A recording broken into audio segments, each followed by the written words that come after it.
आज सोलापूर शहरातील ज्या समिती आहेत त्या समितीच्या अध्यक्ष म्हणून नियुक्त्या झालेल्या आहेत. कामगार व समाज कल्याण व शहर सुधारणा असे दोन अध्यक्ष, एक आमच्या ताई श्रद्धा पवार ताई आणि दुसरे आमच्या बडगू ताई, या दोघांचंही कार्यालयाचं उद्घाटन झालं. मी मनापासून त्यांना शुभेच्छा देतो. या कार्यातून भारतीय जनता पक्षाचं ज्यांनी पक्षांनी जे काही आदेश देतील आणि या सोलापूर शहराच्या आपण ज्या मतदारांनी आपल्याला निवडून दिलेले आहेत आणि मतदारांनी निवडून देत असताना आपण अनेक आश्वासन त्यांना दिलेलं आहे, त्या आश्वासनाची पूर्तता करण्याचं काम आपण अध्यक्ष म्हणून केलं जाईल.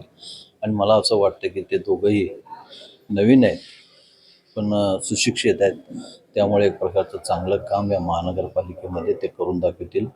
सोलापूर शहर महानगरपालिकेवर सध्याला भारतीय जनता पक्षाची सत्ता आहे आणि ती अबाधित राहण्याचं काम हे सगळे अध्यक्षांच्या हातात असते. कारण चांगलं काम केलं तर या नागरिकांना व इतर नगरसेवकांनाही न्याय मिळण्याचं काम या कार्यालयातून केलं जाईल.